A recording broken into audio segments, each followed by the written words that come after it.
FlowHow, sales of Moldex3D and consultancy, specialists in injection molding simulations.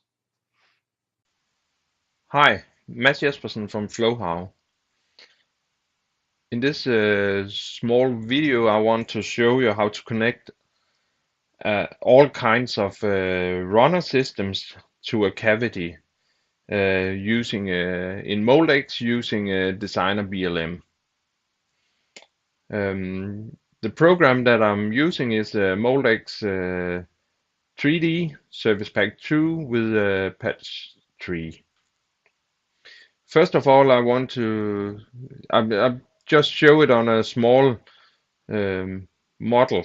It's a very simple model, but the problem is the the curved surface here. I want to mesh, so I have a fully matching mesh. I can hide this one between this gate surface onto this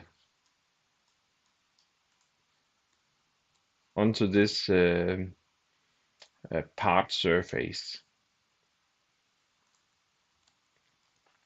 This is a cat part. What I do is I subdivide the face, so I have the same area marked from the gate onto the part. I'll do like this. Oops, not this. I'll divide or split. I'll just split this object with this one. I'll hide this, and then we can see we have the stamp of the gate down to the cavity or the part. It's important that the part and the cavities surfaces are matching fully.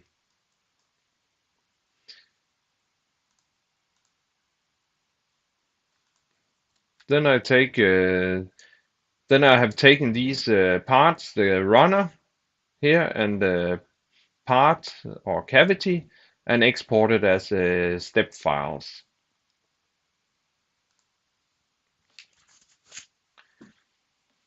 I'll open Designer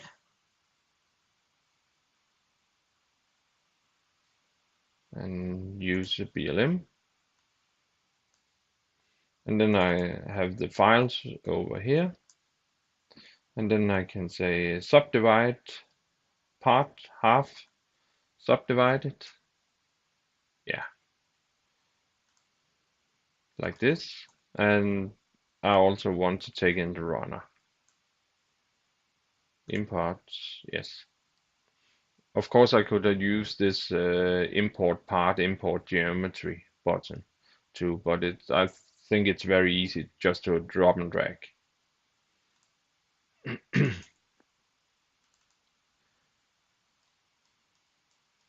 Now I have the part and the cavity and the runner in here. I just want to give them some properties. Cavity, and this one I'll give it a runner. Normally I will give it a cold runner, for example.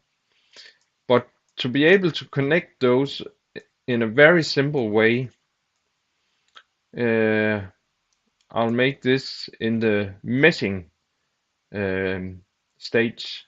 I'll make give it another attribute and make it as it could be overflow or it could be part insert, but I normally just use overflow, because then there's an automatic solution for matching those surfaces, the surface meshes.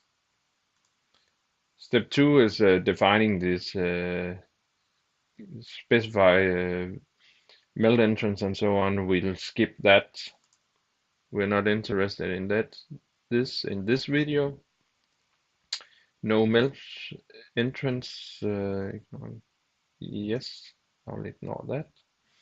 First of all, I'll make some node seeding. How fine should the mesh on the part be? And I'll take this and I'll say 0.7. Okay, it sounds reasonable. I know the wall thickness and so on for the parts, and I just hit OK for that. And then I get all the node seeding. What I want in this case is, as normal, I want not as a coarse mesh around the gate area. So I'll make that a lot finer. I'll just mark those. And when I do like this, I also mark I did this window grab catching, and I also mark the node seeding on the part, so I get an identical node seeding. I go over here, mesh size, and say, okay, let's say 0.2, like this, and then we have a lot finer mesh. I have a small problem now about the quality of the mesh, because when I start meshing it and have big differences from the node seeding size, here I have 0.2 and here I have 0.7, then I get a very distorted element, a triangle that looks like this, and it will provide some bad elements or not high quality elements. So I'll just make a bit. I can hide the part, I don't need that more. And then I can say, okay, these two are identical in this runner, and I'll say 20 number of nodes, and then I'll make in this case a linear biasing factor 2, and then we can see if I make an element now, it will be connected between this node, and this node, and it will be a quite good triangle. And in the other end, I will also be able to make a good quality element. These were, I'll just check this. Yeah, it's right. And I'll take these two lines, make the same. Okay, it was a bit shorter, so I'll make 18 segments, and still I'll run a linear and 2. Oh, now it ended up the wrong way, so I have smaller here, but then I just put a minus in front of this, and it changes the direction. Yes. So now I'm actually ready for meshing. I hit OK here, switch on the part again, and then I want to generate a surface mesh. Generate surface mesh, and then because I choose overflow as the runner, I have the possibility to stitch contact face meshes at the same time. So I put this one in, and then I hit OK.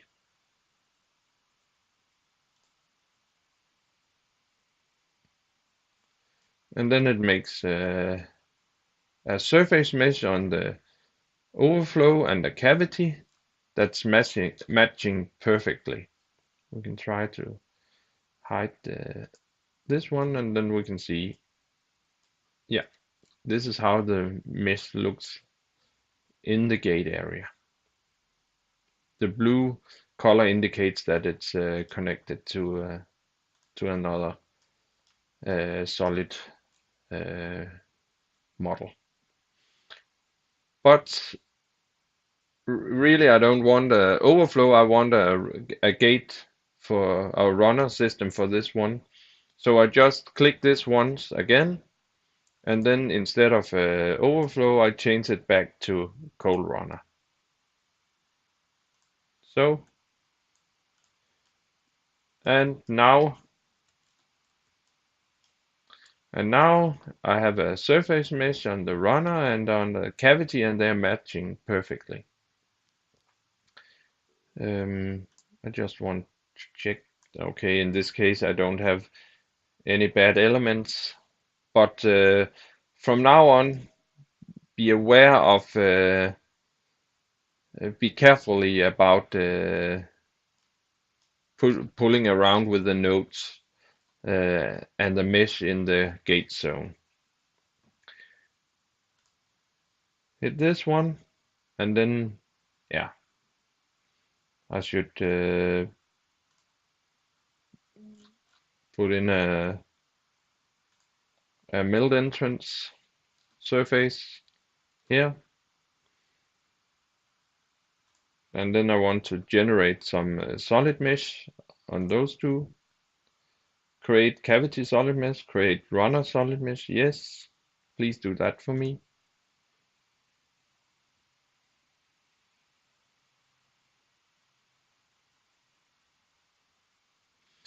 In this case, I have some bad elements, and then now we should be aware.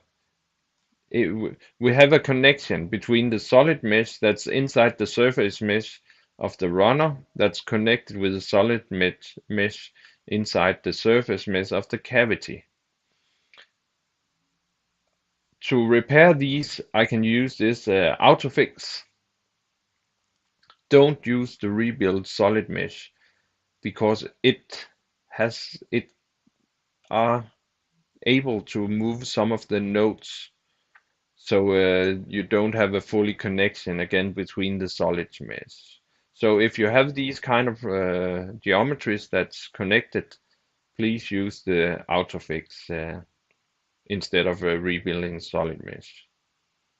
I hit solid mesh, and then I take this and this, say okay, please fix those. And in this case, I don't have any other bad elements anymore. Not in skewness, not in orthogonality and smoothness. And now I have a fully connected runner system with a part. And it's ready for making the model, making the last steps for the analysis, both meshing and also setting up the analysis. Thank you for watching this video, and have a great day.